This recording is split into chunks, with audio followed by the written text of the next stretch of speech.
together with Earle Sports Bets. Yeah, the twins, they be checking in, stacking up. Green is the scene that you're stepping in. Winning is a trend, and we stay making dollars. Nerd talk with the sports bet scholars. Yeah, it's R.I.P. to the bookies. R.I.P. to the bookies. R.I.P. to the bookies. R.I.P. to the bookies.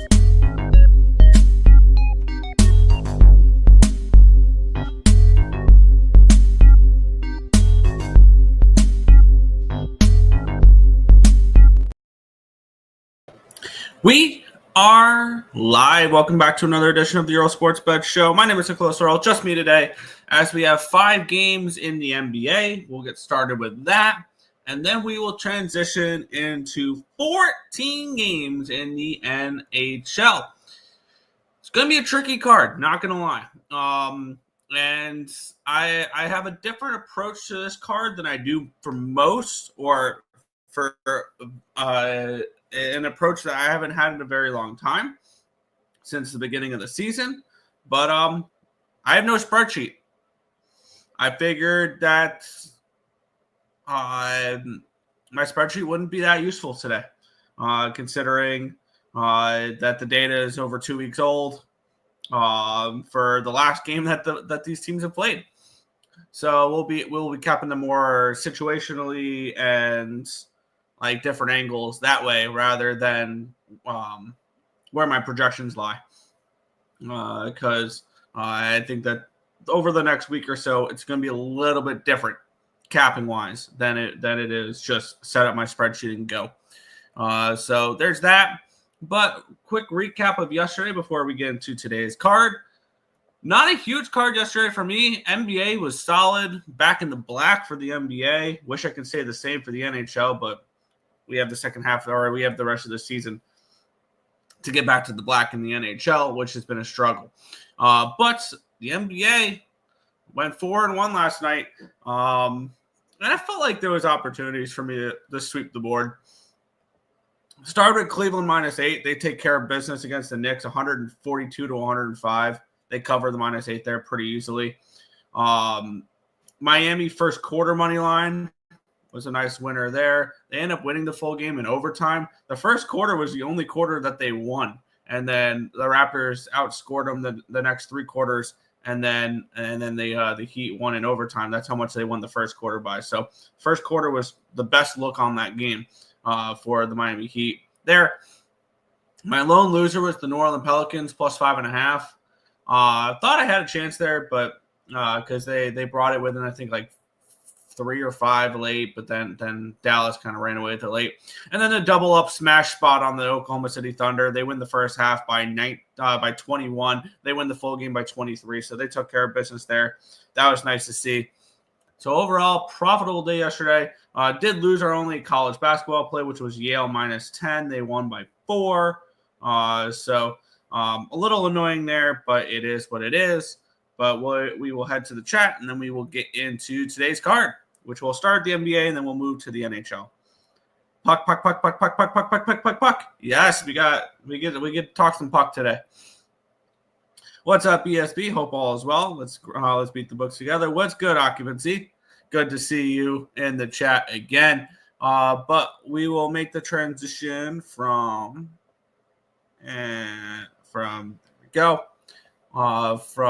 that to boom, NBA. Let's get it started. We have the Phoenix Suns and the Chicago Bulls. We have the Suns -5, total 238.5.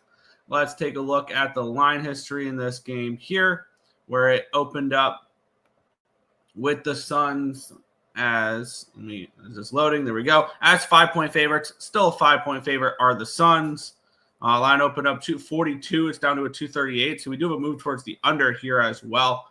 A 4-point line movement towards the under. So a decent sized line move there for that. Let's switch over my Action Network to today's card, or to today's NBA, not yesterday's. Nice. If it'll load. Come on. There we go. Let's get There we go. We have 76% of tickets, 83% of cash on the Suns. The line's really not moving, so that's kind of interesting to see there. And then we have 52% of tickets, 56% of cash on the under. I feel like the line's moved a little bit too much for me to be interested in the under, though. We have the Suns have kind of struggled. I don't trust the Suns at all, especially as a road favorite. That's an easy no thank you for me. Betting the Suns the road favorite. Taking a look at what they've done as of late, the Suns have lost 4 in a row, 7 of their last 8. And for whatever reason, the public keeps betting them here. I get it. The Bulls have lost 5 in a row. They've kind of struggled. They did cover as 10.5-point dogs against the New York Knicks. It was a 2-point loss for them there. So they did play better out of their last game there. Obviously, they had those 2 really bad games against the Pistons heading into the All-Star break, which made me like the Bulls right in their first game back there in the first quarter. I would only look Bulls in this game. The only way I can bet it would be Chicago, but not a game I think I'm going to get involved with here to start off my day, but it is Bulls or is no bets for me. Bulls +5. That's the only way I can look. The only way I can look in this game. But we'll continue on here to the next matchup. Go. A monster favorite, the Philadelphia 76ers, -11, 11.5. Total to 12.5. Line opened up an 11.5. Got all the way down to a 10, back up to an 11.5. Line opened up to 15.5. Got all the way down to 13, to 12.5. So we have had to move towards the under here, and we've had really no move on the side. Kind of actually not surprising because I know a lot of people are going to look at this and think 76ers laying this type of number. Who are 0-5 straight up in ATS in the last 5 games. Is that? Wow, they've really struggled. They've lost 6 in a row. They've not covered in 7 in a row. So a struggling 76ers team is laying 11 points. 36% of tickets, 50% of cash is on them. The line's not moved, but I mean, a little bit of a public dog here with the Brooklyn Nets. I'm not surprised that the public likes the Nets a little bit there, just because who really wants to be laying 11 points with the Sixers right now? I think the Sixers are no bet in this game here, and I'm kind of interested in laying the points with them. The Nets have not been very good either. They are, my bad. They had their 3-game winning streak against Philly, Chicago, or Charlotte, and Miami snapped in their last game against the Cleveland Cavaliers. So they had their winning streak snapped, but Brooklyn's not doing. Actually, they've actually been playing well. I take that back. Then why is this line 11.5? Tells me Philadelphia blows them out. Whether or not you want to lay all these points with the Sixers, though, is another question. So it is Sixers or no bet for me. That's the only way I can look in this game. And I'm actually kind of interested in taking them here. The -11 over on Caesars. I'm seeing 11 -115 over on Bet365. So there's some spots there that have 11s. I think that it'd be if I'm playing, I'm laying, but but I'm actually very interested in them. And maybe this is Sixers first half, maybe if we don't trust them to run away full game. Let's take a look here. What the first half number is 6.5 first half. It opened up 6.5, still 6.5. 5-cent line movement in the first half towards the Sixers. I think the Sixers are the play. I'm going to move on the Sixers here in this one. Yeah. Philadelphia -11, -110. I hate laying this type of number, but this number is this way for a reason. So I'll take a shot here with this one. Sixers -11 for me in this game. It's a reason why it's an 11 for Philly. I agree. I agree. Yeah. Morning. What's good? Brooklyn's covering spreads. Yeah. Then why are they in 11? That makes no sense.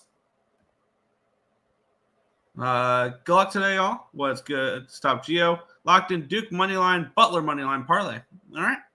Philly hasn't won a game outright since February 4th. Yeah. once again, then why are they this big of a favorite? That makes no sense. What feels like the books are begging you to take the Brooklyn Nets. That's where my read is in this game, is that they are opening up their arms to Brooklyn net money. I'll take a chance of Philly here at -11. I hate the big number, but I think it's this way for a reason. We'll move on. We have the Denver Nuggets taking on the Los Angeles Lakers. We have the Nuggets are 6.5 point favorites in this game, total 242.5 in this one. Taking a look at the line history in this game here, we have this line opening up at a 5.6-ish. It moved up to a 6 within a couple minutes, and now it's a 6.5. Line opened up at a 241. It's now a 242.5. So we have a move towards the over. We have a move towards the Nuggets in this game here. 55% of the tickets, 55% of the cash on the Nuggets, and line's moving towards them. So the market kind of liking Denver in this game. 53% of the tickets, 57% of the cash is on the over. Line is moving towards the over in this game. It tells me Denver puts up points in this game. It's kind of telling me where this goes here in that one. Let's take a look at what these two teams have done as of late, because this is Denver's second game back after the break. They're playing really well right now. They are coming in off of their 9th consecutive win. They're just taking care of business. They're covering in most of those games as well. During this 9-game winning streak, they're 6-3 ATS. The only times they didn't cover were 9.5, 12.5, and 18-point favorites. So they have been winning and covering the Nuggets. I would only look Nuggets in this game, and I kind of lean towards maybe a Nugget team total over. I think that would probably be the best way to go at it. The Lakers are coming in on their 3rd game in 4 nights since coming back from the All-Star break. And I think that plays really well into for Denver here in this spot. The line's moving towards the over. The line's moving towards Denver. It kind of tells me Denver puts up points in this game. So I'm going to take a look at what the best available line is here. 124.5 -120. Yeah, sign me up. I'm going to take the Denver Nuggets team total over 124.5 and -120 in this game. I'm just going to ask them to score points. I'm not going to ask them to cover a number. I'm not going to do anything like that. I'm just going to ask them to score me 125 points, which I do believe the Nuggets can do. So I'm going to go ahead and take the Nuggets team total over 124.5 at -120. Let's type this in. Denver Nuggets team total over 124.5 -120. Cool. All right. Got our day started with, well, now 2 favorites. Head back to the chat, and then we'll move on to the next game. My number is showing Denver should be around a 10-point favorite. I think Denver -6.5 is good today. Yes, I agree. I would. It's Denver. If I'm playing, I'm laying. I think the team total route, I think, is a better route than the spread, but because I think if they cover the spread, they go over their team total. So I think that the odds of them hitting the team total is higher. So let's move on. The Utah Jazz taking on the Houston Rockets. We have the Rockets 7.5-point road favorites with a total of 228.5 in this game here. This line opened up 7.5. It's now an 8. So we do have market moves towards the first 3 favorites on this card, which is kind of interesting there. Which tells me we could probably look to have these favorites cover numbers to start the card. Line opened up 7.5. It's now an 8. Line opened up 229. It's down to 227. So we do have a move towards the under in this game as well. Taking a look at the cash flow, 63% of tickets, 61% of the cash is on the Rockets. So that explains the line movement towards the Rockets in this game. And then 79% of tickets, 79% of the cash is on the over in this game as well. The line dropping, which is kind of interesting. We do have Utah coming in on the second half of back-to-back. They played against OKC last night. They lost 130-107, which was their second straight loss and their 5th loss in their last 6 games. The only game they won was the second one in the home against the Los Angeles Lakers. There's that as well. Houston, they're coming in. Their last game was on the 21st, so they played yesterday, and they won and covered against the Minnesota Timberwolves. So both these teams on second half of back-to-backs. So really no advantage there if you're looking at a situational spot. It's enough for me to stay off. I think there's better spots on the card, especially with all the other games. If you guys cap basketball, I mean, there's 827 college basketball games too today. So I think there's better spots on the card than trying to attack this one here. It's a pass for me. I guess it's Rockets or no bet, but I think there's better spots out there for sure. We'll move on. Final game on the NBA card, the Charlotte Hornets and the Portland Trail Blazers. We're seeing Portland 4.5-point favorites, total of 222. Taking a look at the line history in this game, opened up 4.5, still 4.5, but it opened up -110 to the Blazers. It's now -115 to the Blazers. So a 5-cent line movement here towards the Blazers on the spread. Line opened up 220. It's now 224.5. So we'll move towards the over here as well. 60% of the tickets, 63% of the cash is on the over in this game here. 56% of the tickets, 60% of the cash is on the over as well. Another game I'm not particularly interested in. This is definitely 1-800-GAMBLER. Portland, after their really nice run, have now lost and not covered in 4 in a row. So this was a team that was just a pure moneymaker for a good week and a half, 2 weeks. And now they're a strong fade piece because they've just come back down to earth. The Blazers are not a good basketball team. They were on a really nice run, and now that run is over. They're still 10 games under 500, which that makes sense. This team was that bad where they had a nice winning streak and still are 10 games under. So, and Charlotte's not a team I particularly trust. I believe they still got more games on this road trip, which started before the All-Star break and continue all the way till at least the end of February. Not a spot I need to get involved with. So it'll just be Nuggets team total over and Sixers -11 for me today in the association. But we will make the transition. And yes, the record is ugly in the NHL. We have a whole second half to figure it out. But with that being said, we will get it started. Now, it's a different cap because we have usually I'd have my spreadsheet up and ready to go. I don't think the spreadsheet matters for the next couple of games here because we have teams off extended breaks. My data would be over 2 weeks old or almost 2 weeks old for some teams, and just not anything that I feel the need to really use my spreadsheet for. Let's get it started though. We have the Minnesota Wild taking on the Detroit Red Wings. We have the Red Wings around -120 favorites in this game. Total 5.5. Now, a couple things I would like to look at during this is, well, first of all, let me get daily face-off up to see. Let me get daily face-off up to see players missing, because when we look at it, there are going to be some players not playing today because for rest after the Four Nations. Some injuries happening during the Four Nations. I know we're not going to see Hellebuck tonight. It's going to be Eric Comrie. I know we're not going to see Matthew Tkachuk tonight. We'll probably be missing a couple Ottawa Senators and things along those lines. So we'll first start with the Detroit. First start with the Detroit Red Wings, where they had, I believe, one player in the championship game, which was Dylan Larkin. He was on the fourth line for the United States. That was really all that they had between the United States and Canada.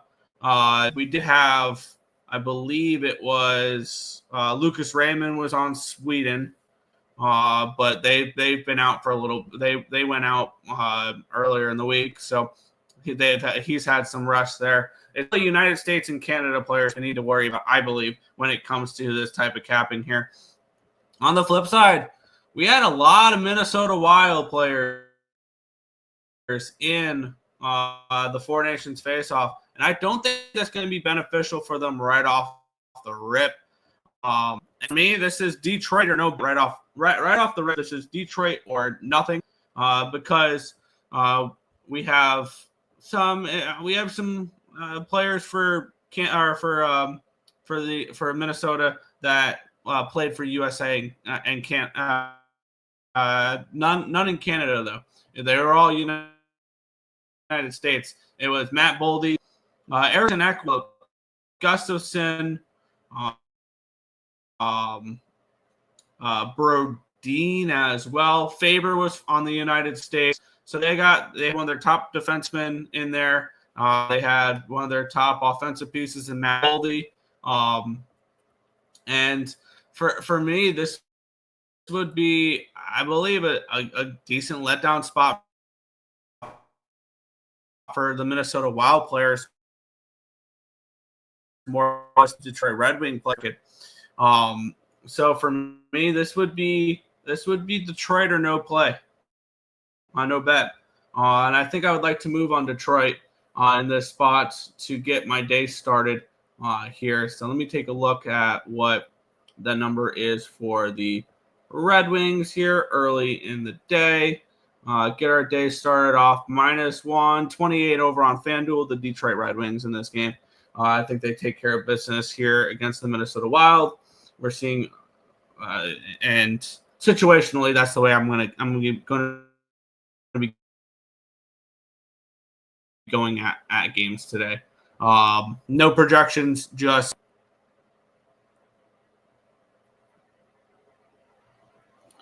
let's see.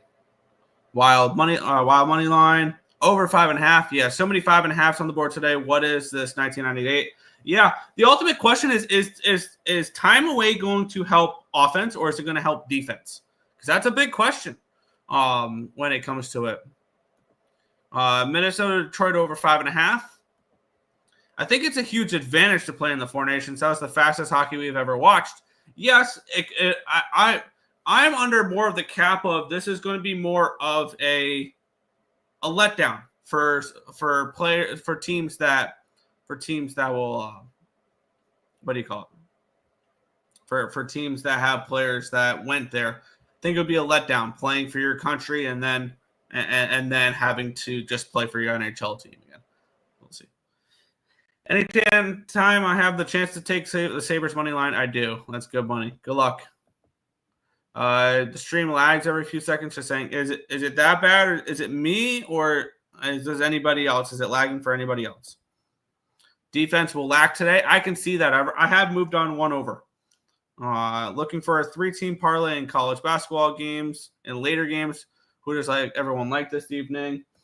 If you're looking for later games, I'm trying to find that would be something we like. Georgia State. We see value in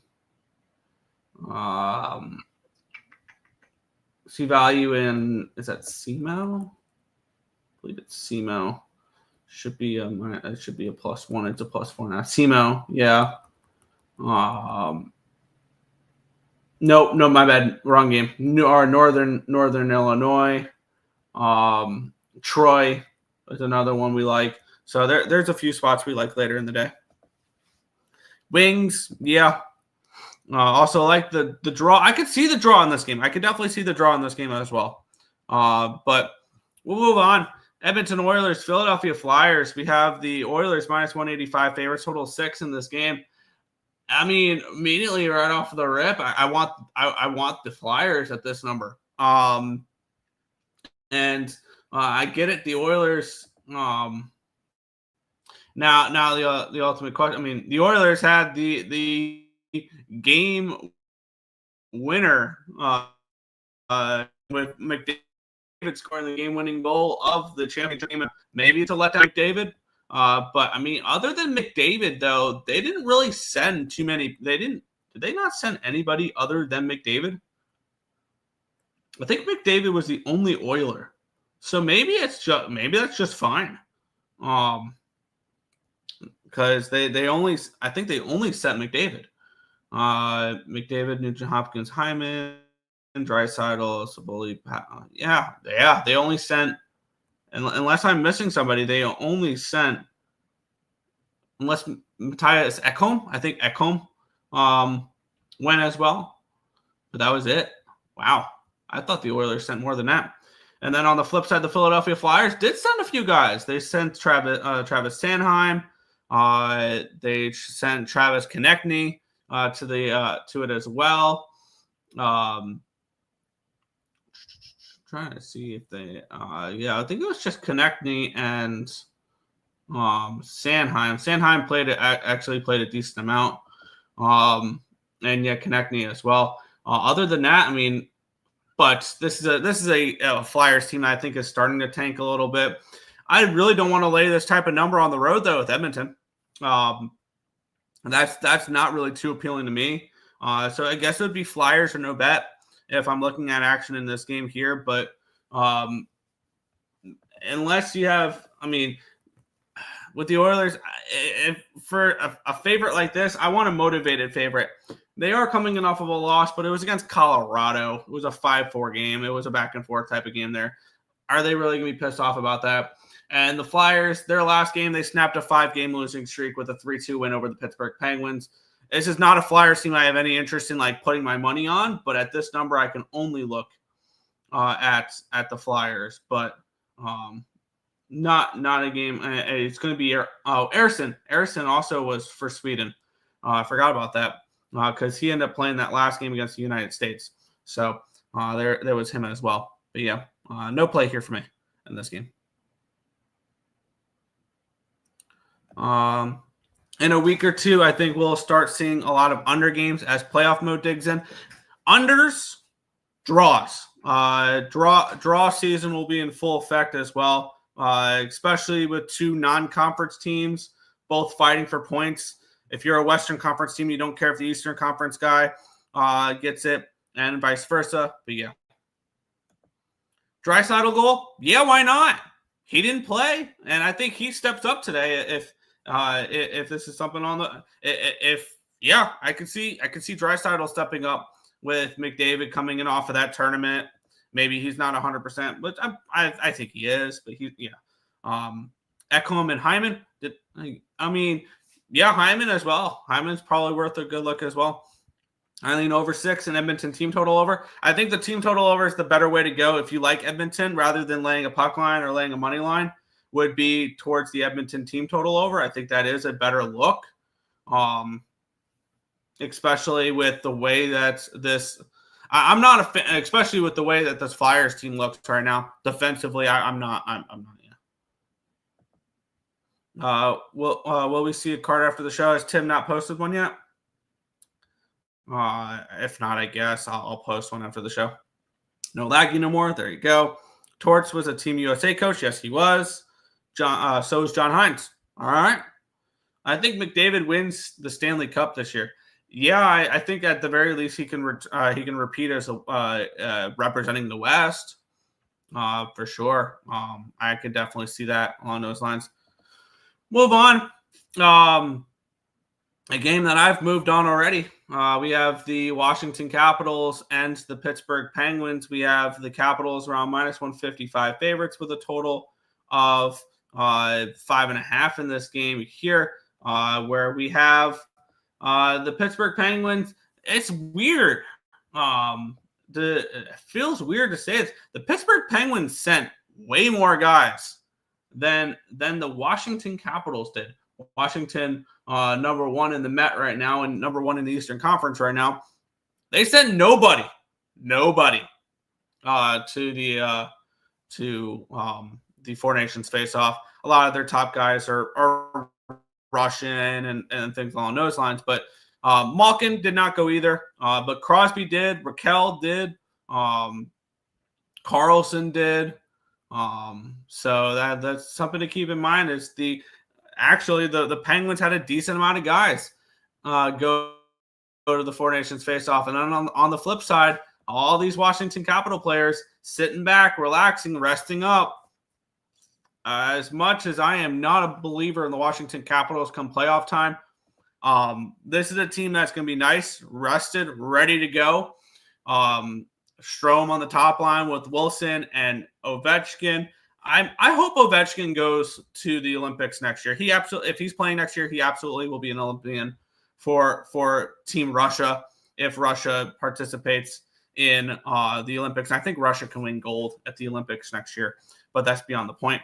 But yeah, I moved on the Washington Capitals on the -1 line, -102. You get a fully rested team, and also to keep in mind, as much as I'm low on the Capitals, Logan Thompson got snubbed from being in the Four Nations faceoff. Now I get it. Bennington was amazing in the tournament when he needed to be. But how come Logan Thompson wasn't on that team? He's been one of the best goalies in hockey this year. He's the reason why the Capitals are as good as they are right now, because he continues to stand on his head for this team. I'm more confident in this play if Logan Thompson's in between the pipes, which he absolutely damn well should be. I'm on the Capitals. I took the -1 line at -102. I think they take care of business here in this one, and yeah. Pens money line. Got a weird feeling about this game. If I'm taking the Pens, it'd only be the first period. I think over the full game, the Caps take over. Malkin goal. Yeah, I definitely look at Russians today who weren't allowed to participate in the Four Nations face-off because of political reasons. And they chose Finland over Russia. I'm sorry. I get it. Finland had a fun little squad, but Russia would have done way better in that Four Nations face-off than Finland did. Ovi anytime goal. Yeah, I would look towards Ovechkin for sure, because now the attention turns to him breaking Gretzky's record. We'll move on, though. The New York Rangers taking on the Buffalo Sabres. Talk about snubs for the Four Nations face-off. Start no sooner than Taze Thompson for the Buffalo Sabres. I don't know how this guy did not make Team USA. And they kept Chris Kreider, Vincent Trocheck over Taze Thompson. And you can even throw Alex Tuck in there. I look forward to the Olympics next year because we can see JJ Peterka play for Germany. But when you look at the players that went to the Four Nations face-off for the Buffalo Sabres, well, none of them played the other night for Team Canada or the United States. Ukko-Pekka Luukkonen didn't play at all for Finland. He went, though. He was the third-string goalie there. And it was Rasmus Dahlin and Henri Jokiharju. Jokiharju played for Finland. Dahlin played for Sweden. That was it. Just a depth defenseman, one of the top defensemen for Sweden, and a third-string goaltender that didn't get any action at all. So the Sabres are nice and rested and ready to go. And look for Taze Thompson props. Absolutely look for Taze Thompson props, because he's going to go out here and he's going to show why he should have been on Team USA. I absolutely believe so. On the flip side, JT Miller, Vincent Trocheck, Mika Zibanejad, Chris Kreider, Adam Fox. We're all part of the Four Nations face-off, and I would not be surprised if it's Jonathan Quick in net today. We still don't know the exact. I believe Igor is going to be ready to go for the second half of the season. Even then, Igor has not been good. This is Buffalo for me. This is the Sabres at +105 over on Bovada. Is the way I'm going for this game here. You have a Sabres team that had a few snubs, because you could have argued Alex Tuck could have been at least a healthy scratch for Team USA. He was completely left off the roster too. So I would look towards Taze Thompson props as well. I think Buffalo takes care of business. Give me the Sabres +105 against the New York Rangers here for this matchup.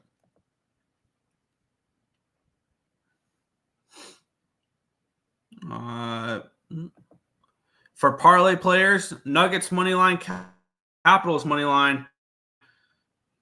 Round plus 110. I don't do parlays, but I don't mind it. Sabres money line. Turka. Yeah. Are the Sabres going to trade Owen Power? No. No. He's somebody you build around. He was your first overall pick a couple years ago. How do you trade him already? No. He's somebody you build around. You build around Power. You build around Dahlin. You build around Thompson. You build around UPL. That's who you build around. You go from there. Over 6.5. I wouldn't talk you off of it. But for me, it's Buffalo money line. It's Buffalo for me. We'll move on. We have the Dallas Stars and the New Jersey Devils. We need the Devils minus 115 favorites with a total of 5.5 in this game. Let's take a look at who played for either squad. The New Jersey Devils did send a few guys. They're going to be there we go. They are going to be missing Nico Hischier for this game, I believe. Or not. I'm not seeing anything. Actually, I thought I saw something there, but no. They sent Hughes. They sent Jesper Bratt. And that was really it, though. They didn't send anybody defensively, and they didn't send any goaltending. They were going to send Jacob Markstrom for Sweden, but he got hurt and was unable to play. The Dallas Stars had plenty of players in the Four Nations face-off. A couple playing the other night. Now, Jake Andre, Miro Heiskanen was supposed to play for Finland. He got hurt pre-tournament. Tyler Seguin's on IR. But they sent Rope Hintz. They sent Mikael Granlund. Is that really it, though? Oh, defenseman Harley, Isla Lindell played for Finland. So they had a decent amount of players there. And also you got to keep in mind, who are they going to go in net for this one here? Because, yeah, they could go for Jake Ottinger, but also you got to keep in mind they play tomorrow on Long Island. So this is the second half of a back-to-back for the Star, or first half of the back-to-back for the Stars. I don't really know how to approach this game. The Stars had a lot of guys go to the Four Nations face-off. Only a few played the other night, and even then, nothing crazy. And the Devils had a few guys as well. For me, I guess it's Stars or no bet. Maybe. I really don't know how to approach this game, though. Maybe an over 5.5 if we get Jake Allen and Smith. I think maybe you can look at an over in this game. But I'm not trying to force action on this NHL card because it's going to be tricky. It's going to be very tricky. So no play here for me. Stars money line. Yeah, I could see that. Wyatt Johnson goal. Yeah. Think of guys who potentially want to be in the Olympics next year and weren't on the teams this year. For that, maybe. Something along those lines. We'll keep going, though. We have the Colorado Avalanche taking on the Nashville Predators, minus 135 for the Avalanche, total of 6 in this game here. Taking a look at who went. Nashville, I don't think sent many players. Where is Nashville? Nashville here. Let's take a look at who they sent for this. They sent Forsberg for Sweden, Nyquist for Sweden, and that was just about it. Jussi Saros for Finland, who didn't look good. So do we see Jussi in it? Potentially there, but Saros has had some time off. On the flip side, Colorado, obviously, Nathan McKinnon. He was the MVP of the tournament, I believe. I believe he was. Nate just didn't go anywhere. He's going to be playing for Czech Republic next year, though. Lankinen was for Team Finland. I believe Jonathan Drouin played as well. Makar, Taves were both on Canada. So they had a decent amount of players play in the Four Nations face-off. And I feel like that's a little bit more of a letdown for the Avalanche than it would be for the Nashville Predators. The Avalanche are sitting okay in the playoff race right now.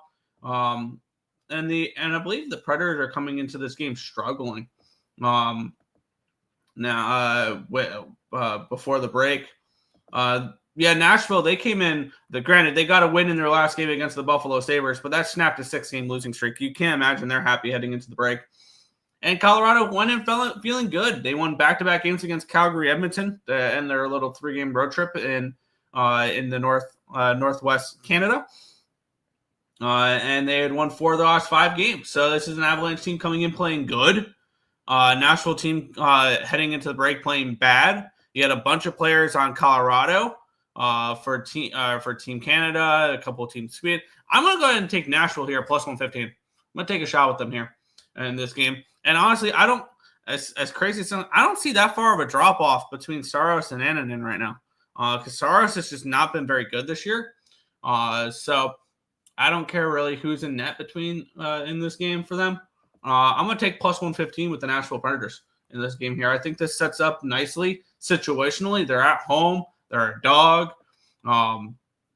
And I think this could be a little bit of a letdown here for Colorado with all their players that went to the Four Nations. So I'll take a shot at Nashville plus 115 in this game. Live bet the Avs money line when they were down, maybe. Fire Andrew Burnett. I don't know why the hell they didn't do that during the Four Nations break. Could have very well done that. But we'll move on. Here's a dog I kind of like. Seattle Kraken taking on the Florida Panthers. And I think I'm going to move on the Kraken in this game here. Let's get into it. Florida Panthers, they're going to be without Matthew Tkachuk. That is something to keep in mind for this game because he got banged up a little bit during the Four Nations face-off. So there's that. Bobrovsky's already been confirmed. Reinhart was for Team Canada. Barkov was Team Finland. And Bennett was Team Canada. Lindell and Listerinen were both, I believe, Finland. And Forsberg was Sweden. Mikkola was Finland. They had a lot of players go to the Four Nations face-off and didn't get that full break. Meanwhile, the Seattle Kraken had one player, Kaapo Kakko. That was it. And I think that sets up really well for the Kraken to come in here and get a win in Florida at a big plus price tag. I think this is the big dog of the day for me here in this one at the big number, plus 190 over on Fanatics. I'm going to take the Kraken in this game. I think situationally sets up really well for Seattle. They didn't have many players go. Florida had a couple guys get banged up in the Four Nations there. And they had I think the Florida Panthers had more players than any team in the NHL. Kind of makes sense. You're the defending Stanley Cup champions, so I guess that checks out.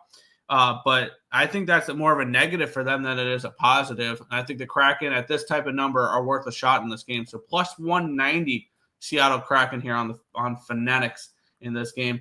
I'm looking to take a shot with them here in this one. Let me put that one. All right. As we continue on.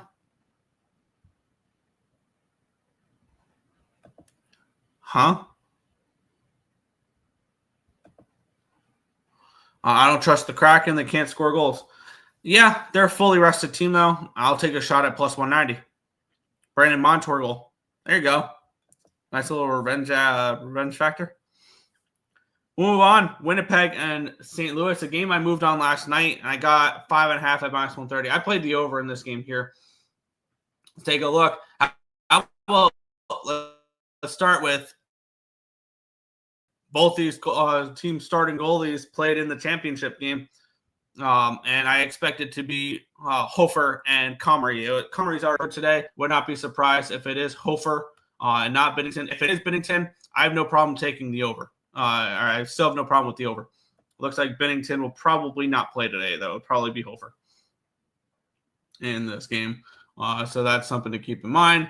The Blues did not really send many players other than Jordan Binnington. I think that's really it. Parayko. Parayko is another one as well. And Parayko might not play in this game. Who knows? We don't know. There's a Parayko for this game. On Winnipeg, who did send a couple players. Morrissey missed the championship game with an illness. Don't know if he's going to be back and available for this game today against St. Louis. It's going to be, that's right. Hellebuck's not even dressing for this game. Kaapo Kakkonen is going to be the backup goaltender for Winnipeg, which it's not that big of a deal. Morrissey is day-to-day, so is Hellebuck. They had, who do you call it? They had Kyle Connor there, and that's about it. Scheifele did not go. Ehlers did not go. Like they didn't have very many at all, other than Hellebuck and Morrissey.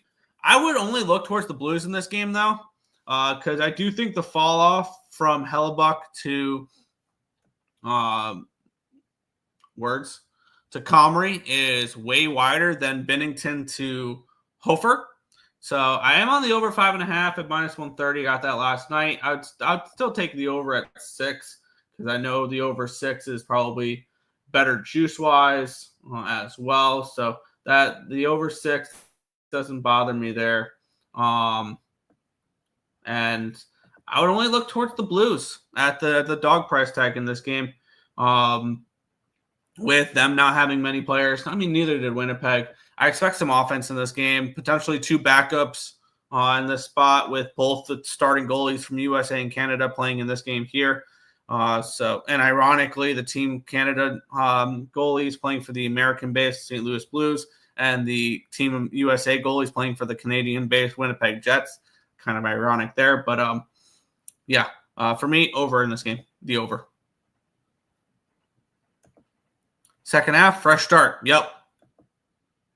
Jets money line. Mark Scheifele goal. Yeah, I would look towards Scheifele. That's not a bad look there at all. We'll move on. The Carolina Hurricanes taking on the Toronto Maple Leafs. The Maple Leafs are, the Hurricanes -120 road favorites. Total of 6 in this one here. This is an interesting matchup because we do have 2 teams that I believe did send a decent amount of players. The Toronto Maple Leafs definitely sent a decent amount. Austin Matthews, Mitch Marner, William Nylander all went. They did not send any defensemen though, or any goaltending. Jani Hakanpää was supposed to play for Finland. He got hurt before the tournament started, and he's still not available. But you had your top guys that played in the championship game, Matthews and Marner, which both of them played really well in the championship game there. And then on the flip side, you have Carolina, who did send a decent, amount of players to the Four Nations as well. Don't know how many played in the championship game though, because Aho was for Finland. They didn't make it.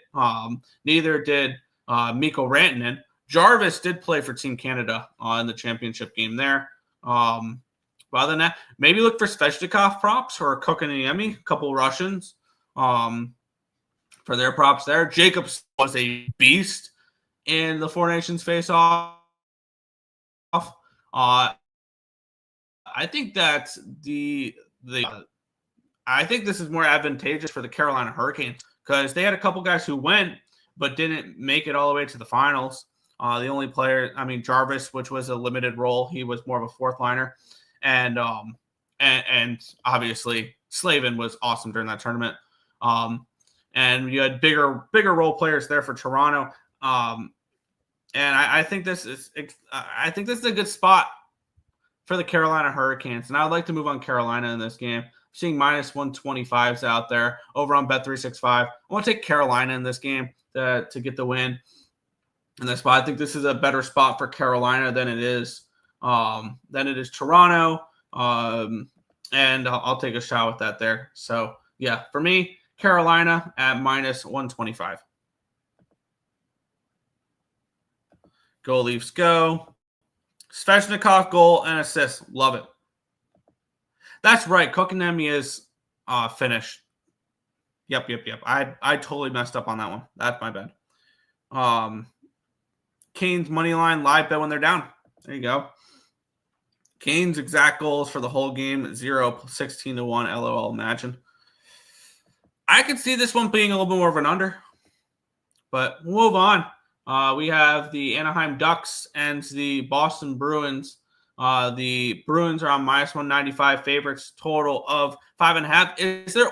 Was there any more of a team that was hurt more from the Four Nations face-off than the Boston Bruins, losing your best defenseman in Charlie McAvoy?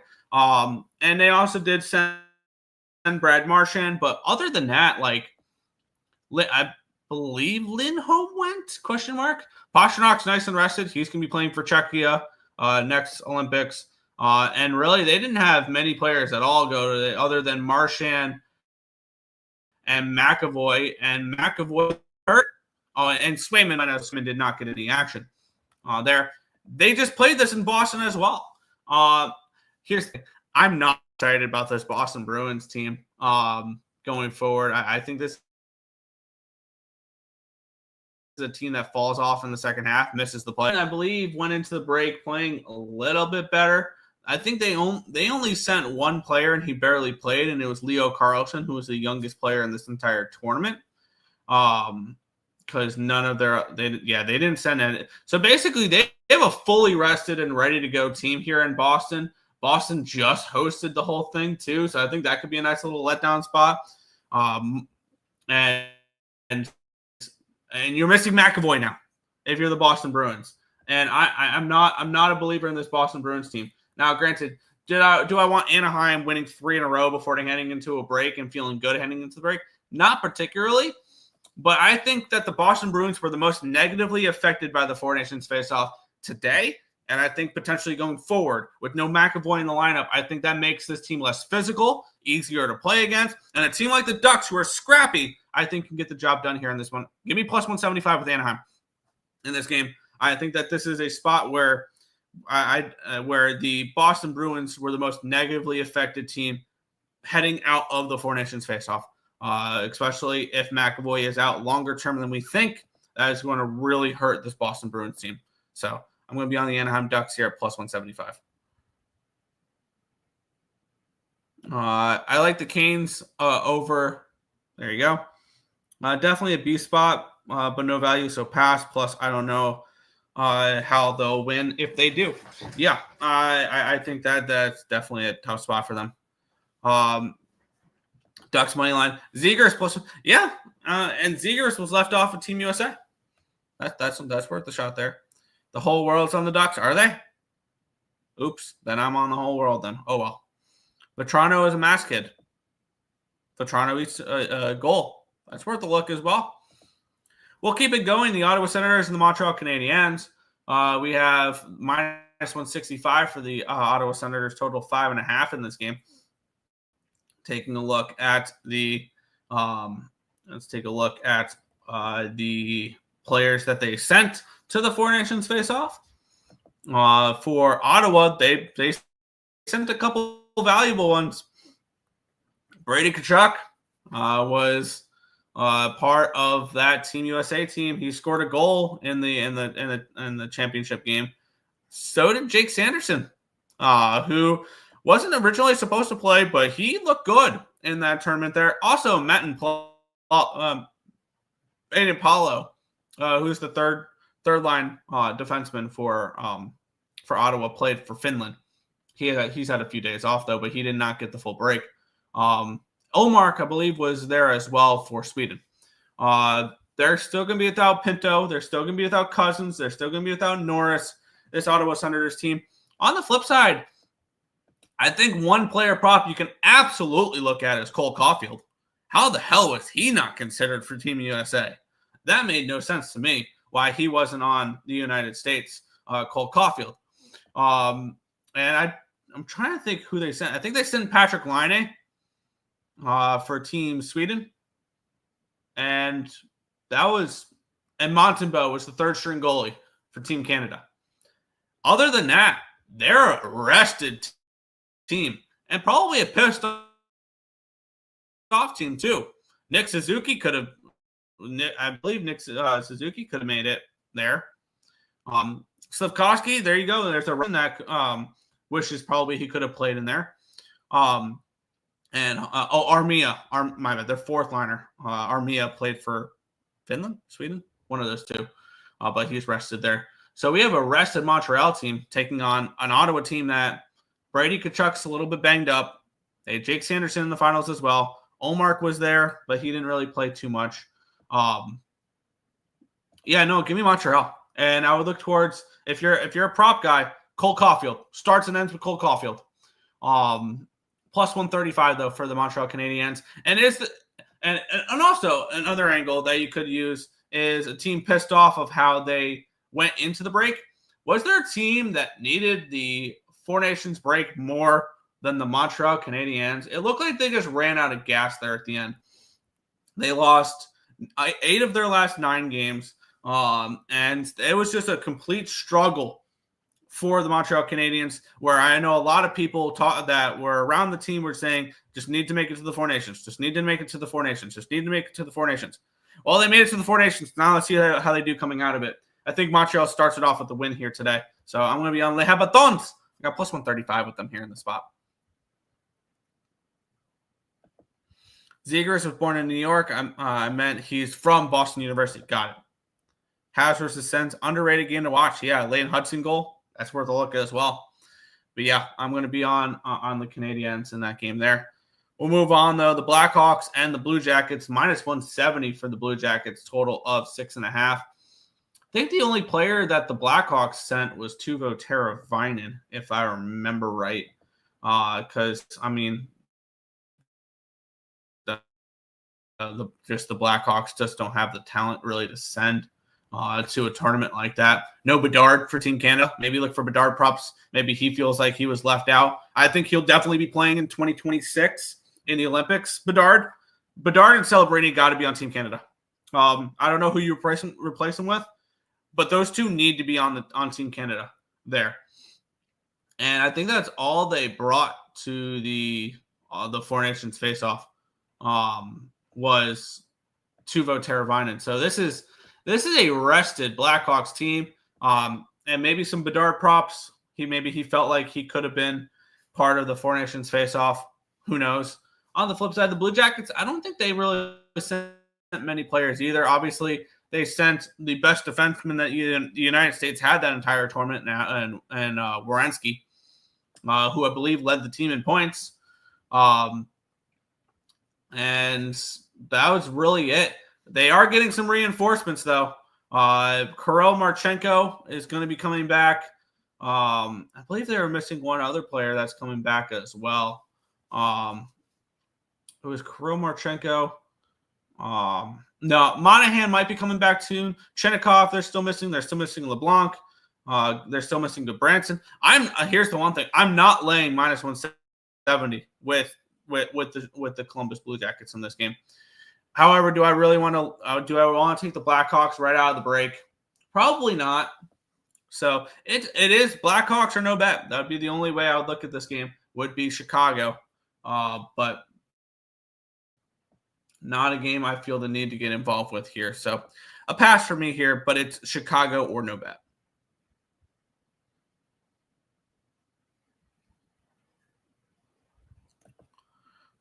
Nick, do you approve Capitals and Ducks money line parlay? I'm on both.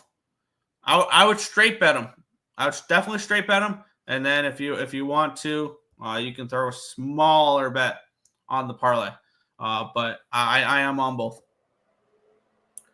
Seth Jones anytime goal? Yeah, that's worth a look. Revenge angle. Columbus at home should be a solid pick to me, especially at home. Yeah, you can make that argument. They've been really strong in Columbus, but I don't want to lay that type of number on them. It's a price play for me. Boone Jenner, and then the over 6.5. All right, we'll keep on going here. 2 games remaining, the LA Kings and the Utah Hockey Club. The Kings minus 165 favorites, total of 5.5 in this game. I'm trying to get up who the Kings sent. I know they sent Kempe. I think that's really it. The Kempe and Drew Doughty. I think that was really it that they sent to the Four Nations face-off. No goalies, nothing like that. No Darcy. Darcy Kemper could have been considered for Canada as well. So that's something that's maybe something to keep in mind. Maybe he feels like he was left off Team Canada, so maybe he steps up today. On the side for you, I don't remember if they. I know they sent somebody. Clayton Keller. Look for Clayton Keller props. Feel like he was maybe snubbed from Team USA. Trying to remember who they sent. I don't know if they had to send somebody. I just don't remember who. Vimelka is questionable for this game, and so is Ingram. So there's a chance we could see Jackson Stolber in this game. Something to keep in mind. And Logan Cooley is a question mark next to his name. I don't remember who they sent, to be completely honest. Because nobody... Oh, Olli Mata. It was Mata. My bad. He was a depth defenseman for Finland. That was it. That's all they sent. I don't know the goalie situation here for Utah. I don't want to back Jackson Stolber. Stopper, my bad. Which potentially could be in between the pipes with the question mark next to Vimelka. And the Kings didn't really send too many. Doughty was a depth defenseman, so that's not going to read too much into it there. Do I want to lay this number on the Kings? No. Do I want Utah? I want to see if Vimelka is starting. I'm more interested in Utah than Stolber. So for me, it is Utah or no bet. I just don't know if I can trust that we're going to get the right goalie in there for me. So no play here for me, though. Josh Dongle, 4-1. He's producing consistently. Yeah, it's worth a look. Final game on the card for today, the Vegas Golden Knights taking on the Vancouver Canucks. On this one here, the Vegas Golden Knights minus 185, total 5.5. Immediately, I thought thought the Canucks are worth a look. And maybe you look at Pettersson props. He did play, but I've heard a lot of people really shitting on what Pettersson did during it. Eichel